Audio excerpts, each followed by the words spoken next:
ইয়াৰ আগত আমি উপসৰ্গ বিষয়ে আলোচনা কৰিলো গতিকে আজি আলোচনা বিষয় হৈছে অনুসৰ্গ অনুসৰ্গ পৰসৰ্গ বুলিও কোৱা হয় গতিকে আজি অনুসৰ্গসমূহ বাক্যত কেনেদৰে ব্যৱহাৰ কৰা হয় তাৰ বিষয়ে আলোচনা কৰিম মই লিখিছো যে উদাহৰণ বুলি দুটা বাক্য লিখিছো আপোনালোক যাব হওক তাই আজি যাওক দে ইয়াতে ক্ৰিয়াপদৰ পিছত হওক আৰু দে দুটা শব্দ ব্যৱহাৰ কৰা হৈছে আৰু সেই শব্দ দুটাই হৈছে অনুসৰ্গ অৰ্থাৎ এই অনুসৰ্গ দুটাই বাক্যত বহি বাক্যৰ জোৰ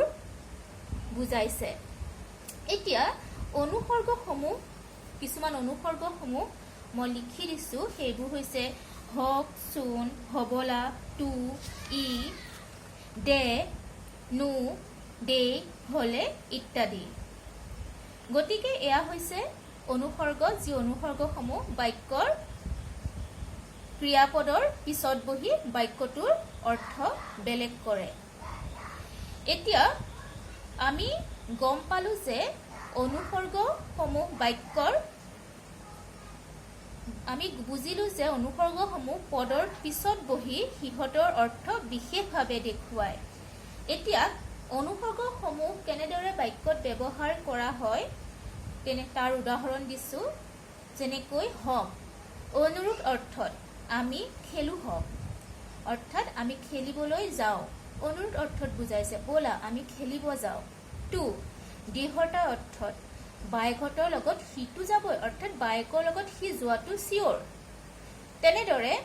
তোমাৰ লগত মইতো যামেই অৰ্থাৎ তোমাৰ লগত মই যোৱাটো চিয়ৰ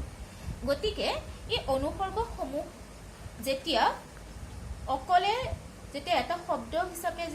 যেতিয়া সৰ্গ হিচাপে যদি আমি চাবলৈ যাওঁ তাৰ অৰ্থটো কিছুমানত বেলেগ দেখুৱাব আৰু যেতিয়া আমি অনুসৰ্গ হিচাপে বাক্যত ব্যৱহাৰ কৰিম তাৰ অৰ্থ বেলেগ হয় উদাহৰণ হিচাপে মই এটা কৈছো দে দে মানে কি দে মানে মোক বস্তুটো দে কিন্তু যেতিয়া এই দেটো অনুসৰ্গ হিচাপে বাক্যৰ পদৰ পিছত বহিব ক্ৰিয়াপদ বা বেলেগ পদৰ পিছত বহিব তেতিয়া ইয়াৰ অৰ্থ দেটোৰ অৰ্থ সলনি হ'ব যেনে সি আজি যাওক দে তেনেকুৱা ধৰণৰ গতিকে আমি বুজিলো যে অনুসৰ্গসমূহ কি অনুসৰ্গসমূহ বাক্যৰ পদৰ পিছত বহি সিহঁতৰ অৰ্থ বিশেষ কৰি দেখুৱায় এইখিনি হৈছে অনুসৰ্গৰ বিষয়ে ৰচনা প্ৰবাহ বা ৰচনাৰ বিচিত্ৰাত ভালদৰে আছে এবাৰ চাই ল'বা